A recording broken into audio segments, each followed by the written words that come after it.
Hello guys, welcome to the English पाठशाला।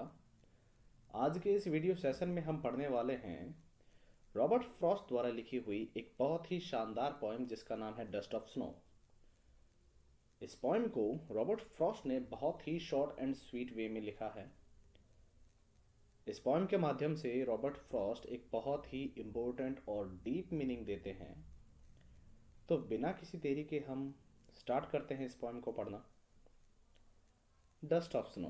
Away, a crow shook down on me the dust of snow from a hemlock tree. The way a crow means जिस तरह से एक कौवे ने shook down on me. shook down का अर्थ होता है हिलाकर गिरा देना। on me यानी मेरे ऊपर। The dust of snow क्या गिरा दिया? The dust of snow means fine particles of snow यानी कि बर्फ के बारीक कणों को। फ्रॉम अ हेमलॉक ट्री कहाँ से गिरा दिया? फ्रॉम अ हेमलॉक ट्री एक हेमलॉक के पेड़ से। अब हेमलॉक का पेड़ क्या होता है देख लो ग्लोसरी में। Hemlock a poisonous plant with small white flowers यानी कि यह एक जहरीला पौधा होता है जिसके छोटे छोटे वाइट कलर के फ्लावर्स होते हैं। यानी कि जिस प्रकार से एक कौवे ने एक हेमलॉक ट्री की जो ब्रांच है उसको हिलाकर मेरे ऊपर जो बर्फ के जो बारीक बारीक कण थे उनको गिराया। Has given my heart a change of mood and saved some part of a day I had rued. यानी कि इस इंसिडेंट ने जो पॉइंट है उनका जो मूड था वो सही नहीं था, उनकी जो मनोदशा थी वो सही नहीं थी।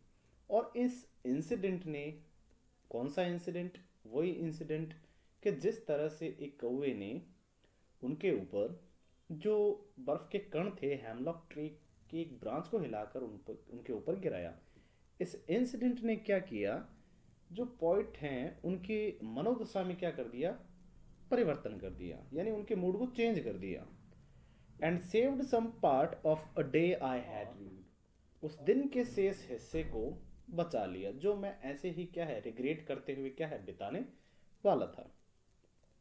तो एकदम ये जो पोएम है एकदम शॉर्ट एंड स्वीट है। अब ये जो पोएम है वो मीनिंग अपन ने देख लिया, एक बार फिर से देख लेते हैं। The way a crow Shuk down on me the dust of snow from a hemlock tree यानी कि जिस तरह से एक कौवे ने एक हेमलॉक के ट्री की एक ब्रांच को हिलाकर मेरे ऊपर बर्फ के कुछ बारीक कणों को गिराया। और इस चीज ने क्या किया? Has given my heart a change of mood and saved some part of a day I had rued. यानी कि इस चीज ने क्या किया? मेरी जो मनोदशा थी, यानी जो पॉइंट था वो दुखी था, उसकी जो मनोदशा थी उसमें क्या ला दिया? परिवर्तन ला दिया, चेंज कर दिया। And saved some part of a day I had rued. और मेरे उस दिन का जो शेष हिस्सा जिसको मैं ऐसे ही क्या है रिग्रेट करते हुए, पश्चाताप करते हुए क्या है बिता देता, उसको क्या है बचा दिया। Rude, rude means held in regret यानी कि पश्चाताप करते हुए बता देना, स्पेंड कर देना। तो इस तरह से ये जो पोएम है वो कंप्लीट होती है। तो सबसे पहले हम देख लेते हैं जो पोएटिक डिवाइसेस है इस पोएम के अंदर, उनकी बात कर लेते हैं। तो इस पोएम के अंदर दो लिटरेरी डिवाइसेस हैं और वो कौन सी है वो हम देख लेते हैं।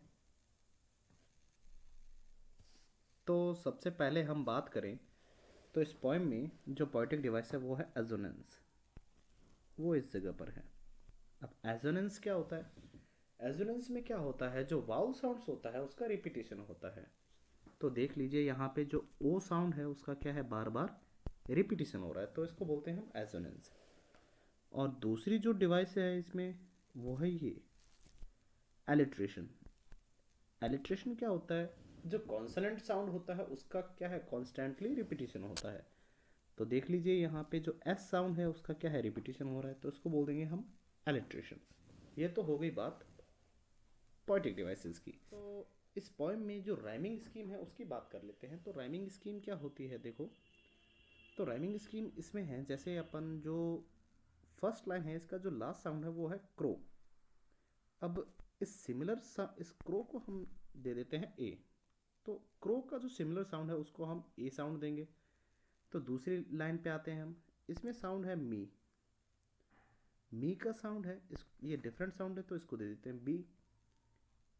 और तीसरा जो है उसका साउंड है स्नो, ये एकदम क्रो का सिमिलर है तो इसको वापस दे देते हैं ए। फ्रॉम अ हेमलॉक ट्री, ये मी का सिमिलर है तो इसको दे देते हैं हम बी। तो जो राइमिंग स्कीम है वो हो गई अपनी ए बी ए बी।